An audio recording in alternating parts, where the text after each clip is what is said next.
24장, 25장, 26장, 27장이 이사야서에 있는 소계시록, 계시록이라고 그렇게 별명이 붙어 있습니다. 그러니까 여기에 나와 있는 그런 묘사, 그런 애언들이 요한계시록에 그대로 이렇게 나와 있기 때문에 거의 요한계시록과 같다라고 해서 소계시록 24장, 25장, 26장, 27장 이렇게 말하고 있습니다.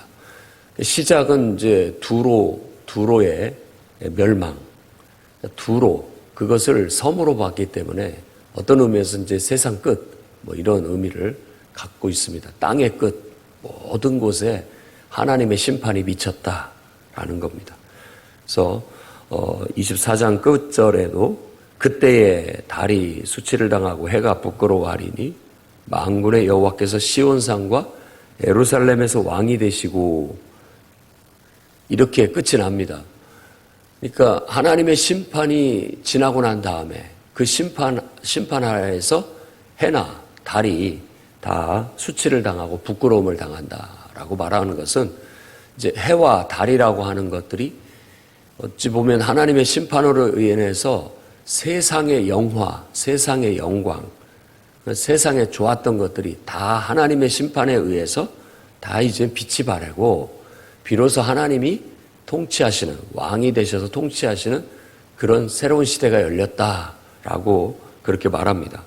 그것과 이어서 이제 그 같은 맥락에서 오늘 25장이 펼쳐지는데 찬송으로 이어집니다.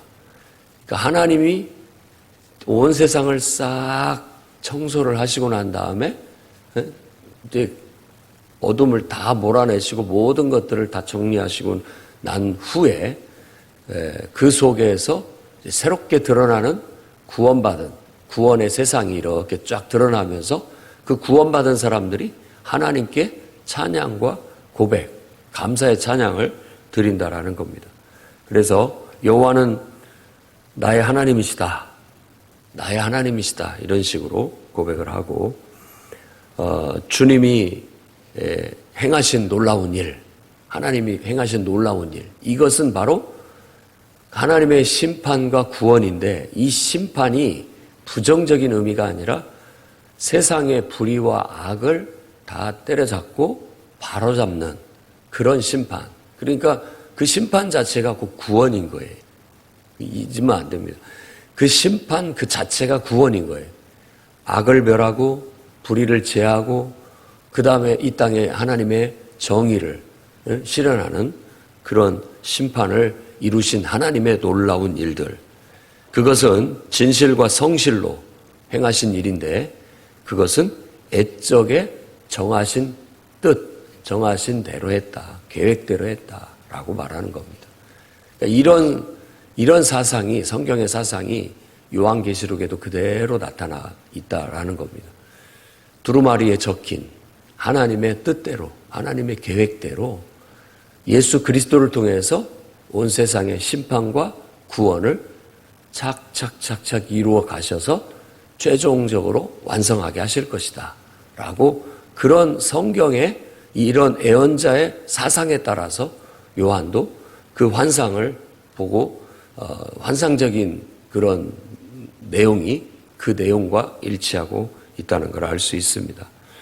그래서 결국 하나님의 심판은 힘 있는 성읍, 도시, 나라 다 하나님께서 낮추시고 다 무너뜨리시고 깨뜨리시고 황폐하게 하셨다.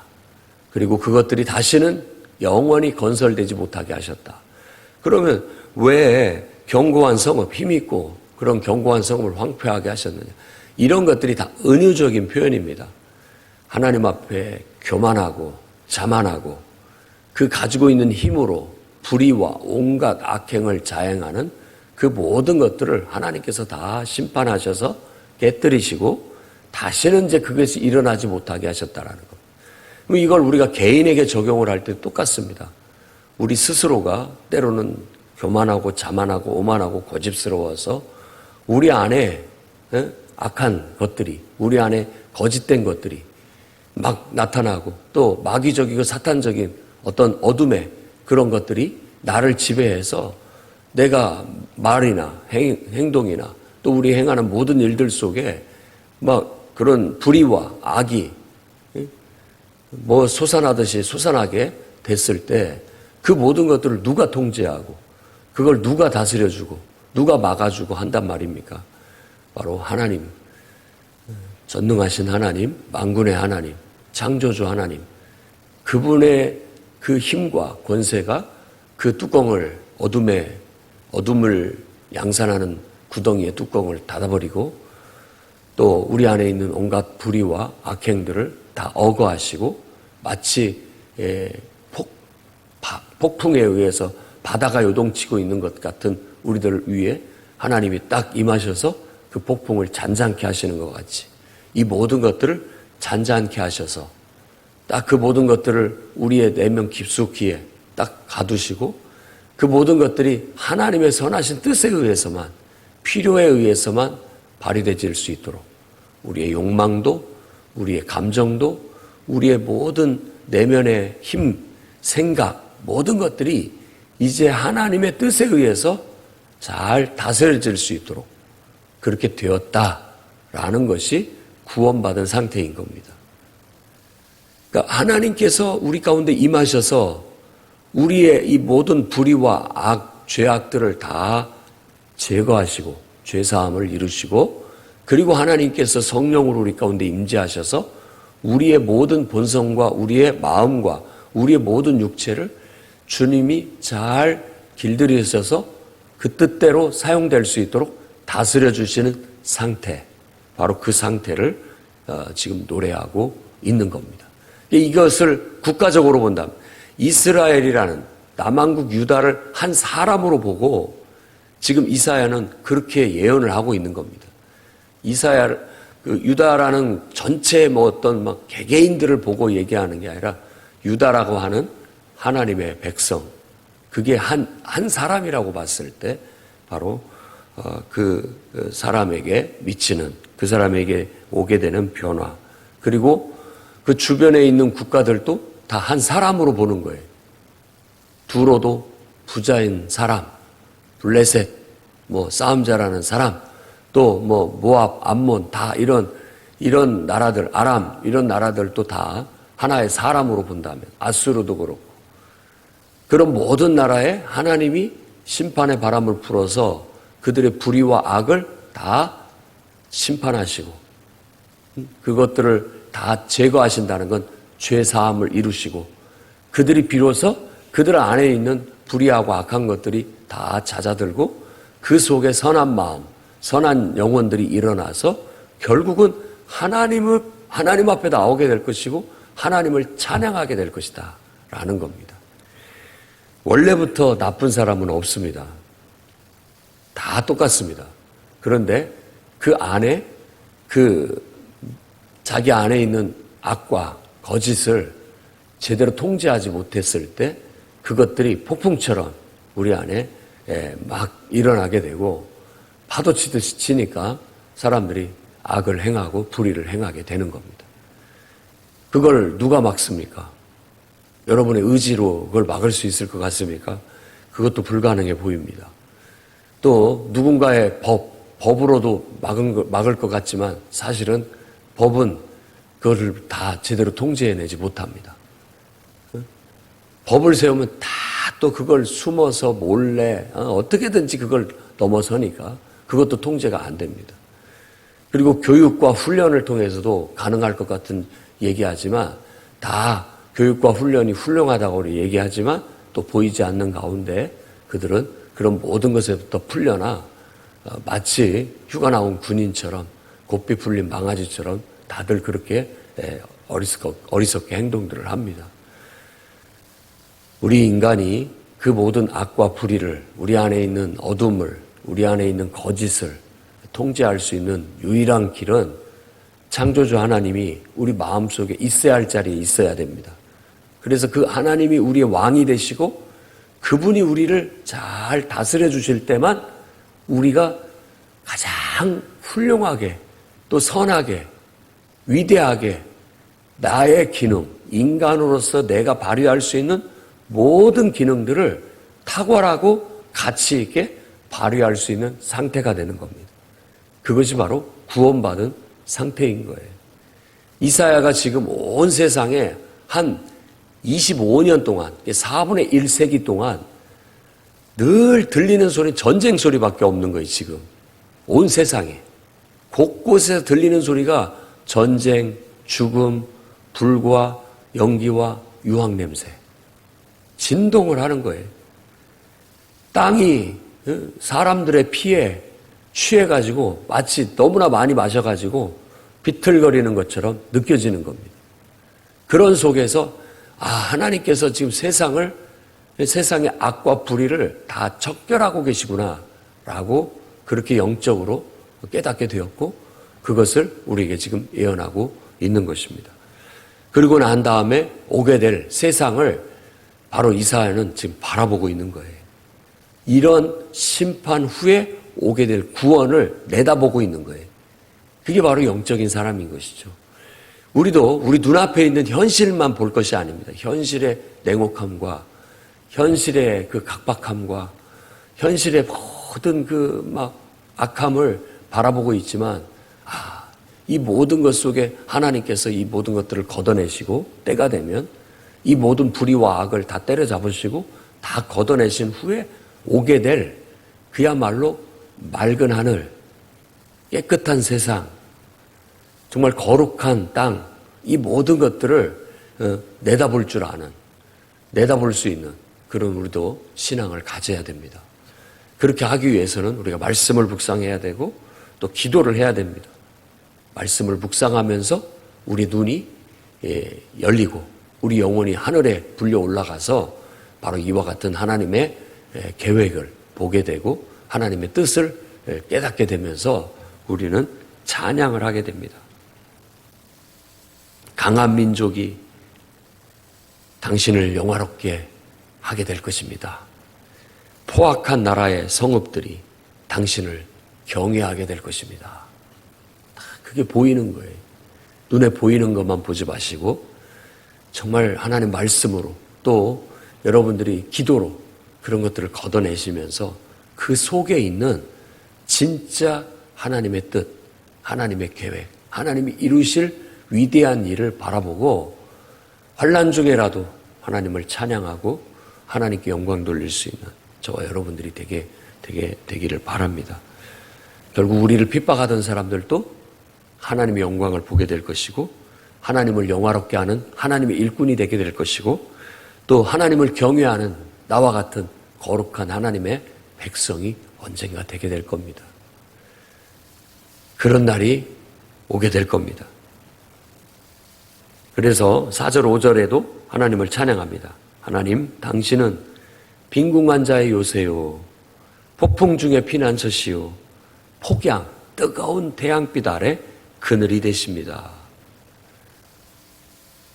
포악자들의 그 악랄한 그들의 노래, 춤이 결국 그치게 하실 거라고 그렇게 찬양을 드리고 있습니다. 이 세상에 그러니까 이런 빈궁한 자가 어찌 돈이 없어서만 빈궁한 자이겠습니까?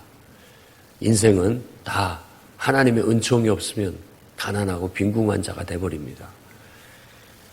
세상의 불의와 악행으로 인하여 마치 폭풍 치는 것 같고, 폭풍이 부는 것 같고, 폭양, 아주 그냥 지독한 태양이 내리쬐는 것 같은 그런 속에서 우리에게 요새가 되고 피난처가 되시고 그늘이 되시는 분은 바로 여호와 하나님, 우리의 창조주, 우리를 구원하러 이 땅에 오신 하나님밖에 없음을, 그리고 우리 안에 성령으로 거하시는 그 하나님밖에 없음을 여러분 믿고 날마다 감사와 찬양을 올려드리는 여러분이 되시기를 바랍니다. 6절과 8절에는 정말 요한계시록에 나와 있는 그런 묘사들을 찾을 수가 있습니다. 여호와께서, 만군의 여호와께서 모든 민족을 위하여 이 산에서 연회를 베푸실 것이다. 이게 종말론적 구원 연회. 요한계시록에서는 이제 이 예언자들의 여러 은유를 다 포함해서 어린 양의 혼인잔치로 묘사를 하고 있죠.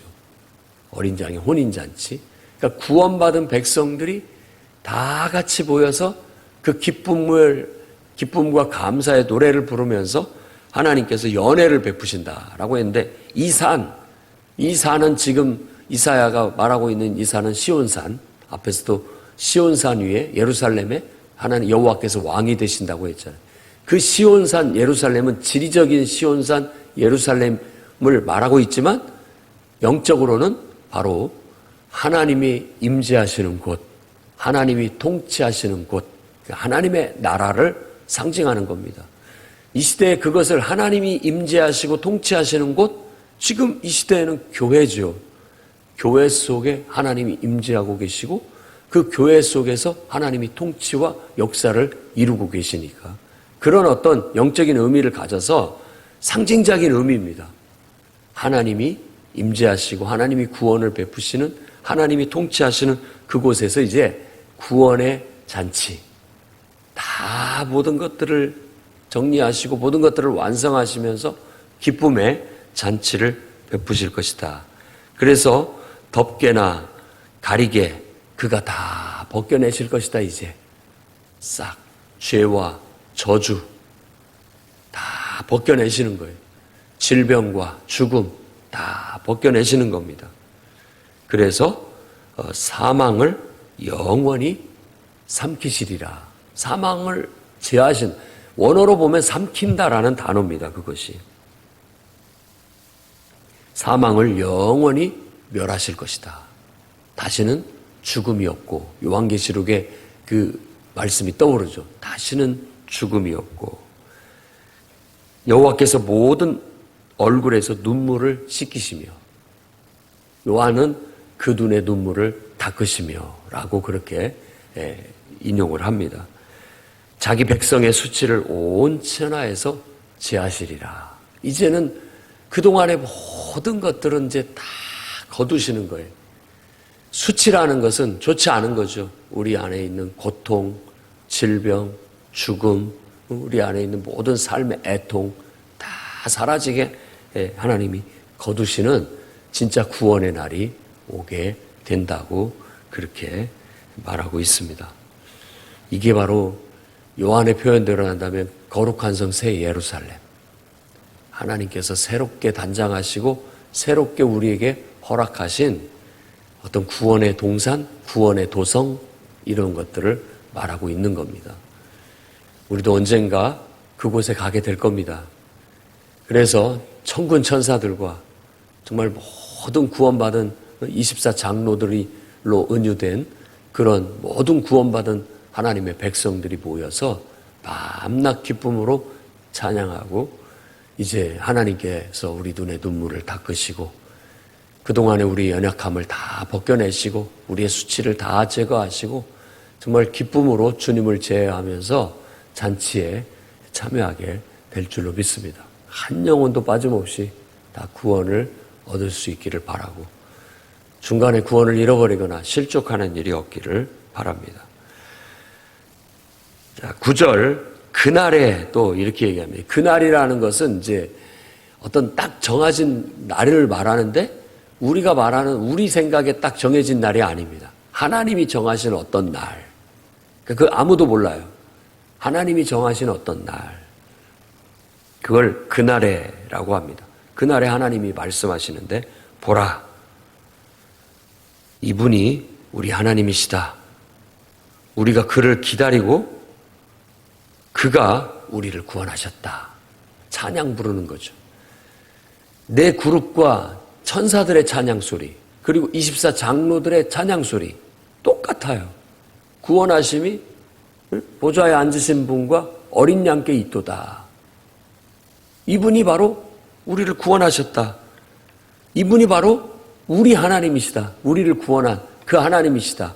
라고 그렇게 노래하게 될 것이라는 것. 이분은 여호와이시다. 우리가 그를 기다리고 그분을 기뻐한다. 그분의 구원을 즐거워한다. 라고 그렇게 노래할 것이라고 말하고 있습니다. 언젠가 우리도 천국에 가서 이와 같이 바로 당신이 나의 하나님이십니다.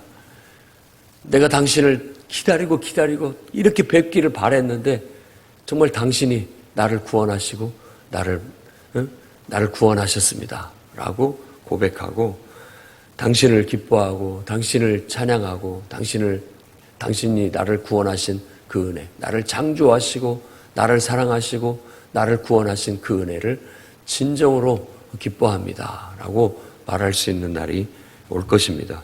그 날이 올 때까지 여러분의 붙잡은 구원을 놓치지 마시고 하나님의 손을 꼭 붙잡고 끝까지 가시기를 바랍니다. 10절과 12절은 갑자기 우리를 구원하신 여호와의 손이 모압에 임하는데 모압을 밟으실 것이라고 말합니다. 그러니까 하나님의 구원을 이렇게 말하면서 갑자기 모압 얘기가 딱 나옵니다. 이 모압은 잘 알다시피 여러분 모세가 느보산에서 가나안 땅을 바라봤던 그 느보산이 모압 땅입니다. 모압 땅이에요. 성경에는 많은 일화들이 나오죠. 그리고 다윗의 증조모 룻이 모압 여인입니다. 그래서 다윗이 사울 왕을 피해서 도망갈 때 자기 그러니까 증조 할머니의 나라로 도망가서 망명을 했죠. 모압 땅으로.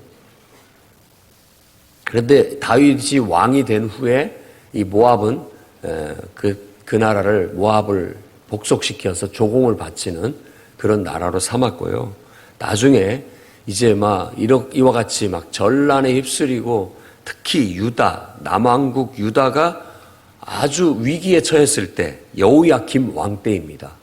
여호야김 요시야의 아들인데 둘째 아들입니다. 그 네 번째 아들이 먼저 왕이 됐다가 애굽에 의해서 실각되고 이제 꼭두각시 왕 애굽이 세운 왕이 바로 이 여호야김이었는데 한 11년 동안을 통치하는 때였습니다. 그런 어려울 때 모압이 바로 유다의 이 혼란기를 타면서 유다를 같이 공격해서 치명타를 입힌 그 족속이 됩니다. 그러니까 지금 이사야가 이런 말을 할 때 이것을 읽는 사람들은 그 지금 역사적인 배경을 갖고 있기 때문에 그걸 알아요. 모압. 아주 우리한테 해를 끼친 하나님 나라, 하나님 백성에게 해를 끼친 하나의 상징적인 의미로 모압을 들어 쓰는 겁니다.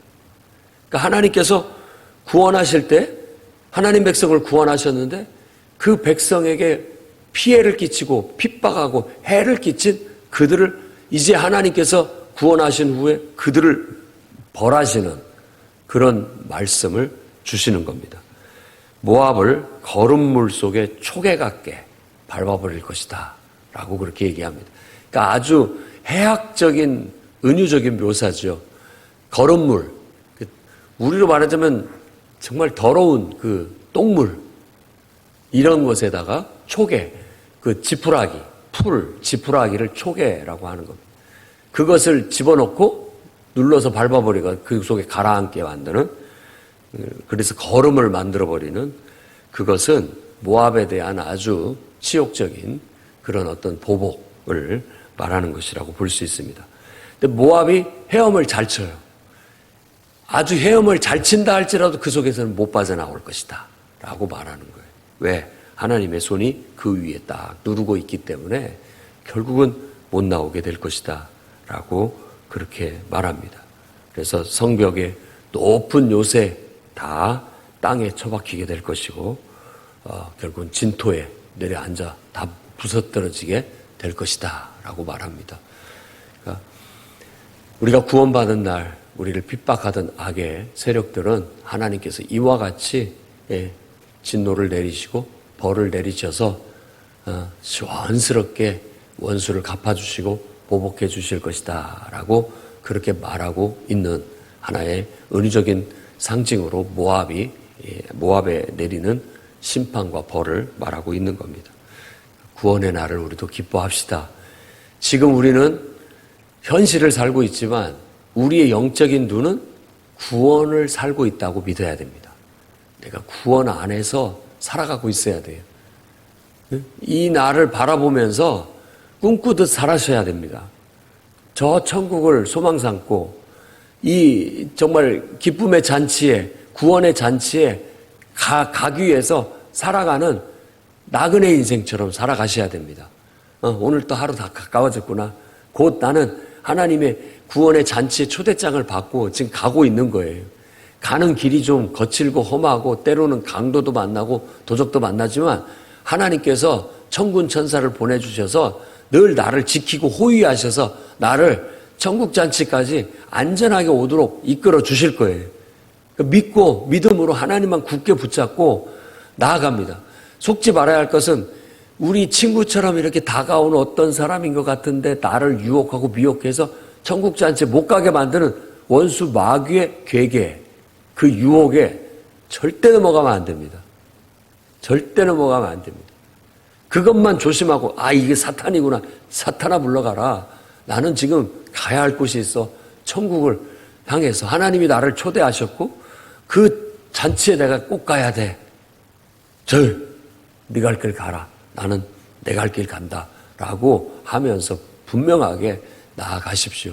그래야 우리 모두가 다 그 기쁨의 잔치, 천국의 잔치에서 다 같이 만나서 아마 금메달을 딴 선수들보다 더 기쁜 마음으로 서로 어깨동무를 하고 함께 쾌제를 부르며 승리를 외치며 기쁨으로 하나님을 찬양하는 그런 은혜를 잊게 될 줄로 믿습니다. 기도하겠습니다.